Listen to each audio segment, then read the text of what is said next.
Summer vacation എത്തി കുട്ടികളെല്ലാം exam ഒക്കെ അടിപൊളിയായിട്ട് എഴുതി നല്ല ഫ്രീ ആയിട്ട് ട്യൂഷന്റെയോ ഹോംവർക്കിന്റെയോ ഒന്നും ടെൻഷൻ ഇല്ലാതെ കളിച്ച് ചിരിച്ച് അടിച്ചു കൊടുക്കുന്ന ഒരു സമയമാണിത്.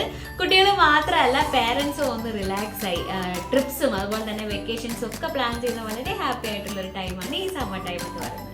പക്ഷെ നമുക്കറിയാം ഇപ്പം ഭയങ്കര ചൂടാണ്, സൂര്യൻ ഇങ്ങനെ കത്തി ജ്വലിച്ച് നിൽക്കുന്ന സമയമാണ്. അപ്പോൾ ഈ ടൈമിൽ നമുക്ക് കുട്ടികളുടെ ആരോഗ്യ കാര്യത്തിൽ കുറച്ചധികം കാര്യങ്ങൾ ശ്രദ്ധിക്കേണ്ടതായിട്ടുണ്ട്.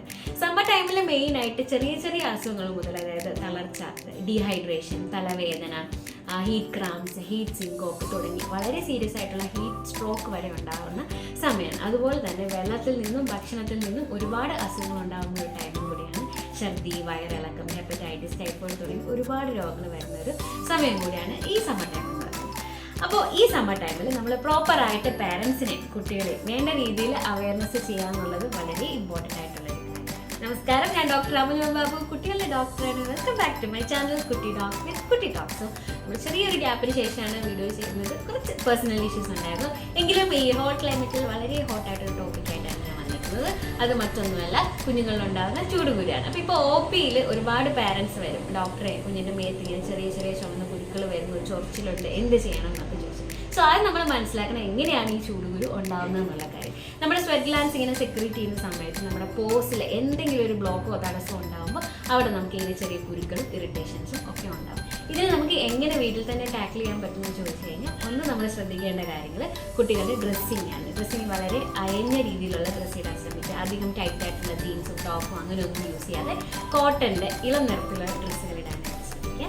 രണ്ടാമത്തെ കാര്യം, കുട്ടികൾ അറ്റ്ലീസ്റ്റ് 2 തവണയെങ്കിലും കുളിപ്പിക്കാതെ ചൂടുവെള്ളത്തിലോ പച്ചവെള്ളത്തിലാവാം. പച്ചവെള്ളമാണ് പ്രിഫറബിൾ ആയിട്ടുള്ള വെള്ളം, എങ്കിലും പച്ചവെള്ളം ടോളറേറ്റ് ചെയ്യാത്തവർക്ക് ചൂടുവെള്ളം ഉപയോഗിക്കാവുന്നതാണ്. ഇനി കുളിപ്പിക്കാൻ പറ്റാത്ത ചെറിയ കുഞ്ഞുങ്ങളൊക്കെ ആണെങ്കിൽ നമുക്ക് തുണി കൊണ്ട് ആ വേർപ്പൊക്കെ ഒന്ന് നന്നായിട്ട് തുടച്ചു കൊടുക്കാം. പ്രത്യേകിച്ച് ചെറിയ ഭാഗങ്ങളിൽ കഴുത്തിൻ്റെ ഇടയ്ക്ക്, അതുപോലെ തന്നെ കൈയുടെ ഇടയ്ക്ക്, തുടയുടെ ഇടയ്ക്ക്, ഈ ഭാഗങ്ങളിലൊക്കെ ധാരാളമായിട്ടുള്ള കുരുക്കളൊക്കെ കാണാം. അത് അധികം നേരം ഈർപ്പം നിന്നിട്ട് ഉണ്ടാകുന്ന ബുദ്ധിമുട്ടാണ്.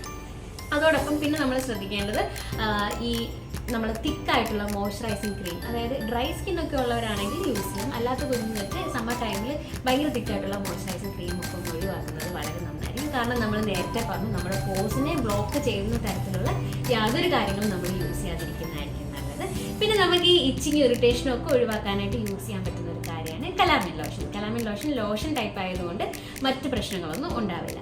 ഇനി ഈ ചെറിയ ചെറിയ കുരുക്കൾ മാറി വലിയ വലിയ തടിപ്പുള്ള ചുമന്ന കുരുക്കൾ വരുന്നു, അതുപോലെ തന്നെ ചൊറിഞ്ഞ് അതിൽ സെക്കൻഡറി ഇൻഫെക്ഷൻസ് വരുന്നു, ഇങ്ങനെയൊക്കെ ഉണ്ടാകുന്ന കണ്ടീഷനിൽ നമ്മൾ തീർച്ചയായിട്ടും ഡോക്ടറിൻ്റെ അടുത്ത് പോവുകയും ഡോക്ടർ അതിന് വേണ്ടിയിട്ടുള്ള മരുന്ന് നമുക്ക് തരുന്നതുമായിരിക്കും. സോ നമ്മൾ ഈ സമ്മർ ടൈമിൽ വളരെ കെയർഫുള്ളായിട്ട് കുട്ടികളുടെ ഡ്രസ്സിങ്ങും അതുപോലെ തന്നെ അധികം വേർക്കാതിരിക്കാനുള്ളതും കുളിപ്പിക്കുന്ന കാര്യമൊക്കെ ഒന്ന് നന്നായിട്ട് ശ്രദ്ധിക്കുക. മറ്റ് എന്തൊക്കെ ബുദ്ധിമുട്ടുകളാണ് നമുക്ക് സമ്മർ ടൈമിൽ വരിക, അതിന് നമുക്ക് എങ്ങനെ വീട്ടിൽ തന്നെ മാനേജ് ചെയ്യാം എന്നുള്ള ഡീറ്റെയിൽഡ് വീഡിയോ ആയിട്ട് അടുത്ത എപ്പിസോഡ് കാണാം. This is Amalu signing off. Take care and by.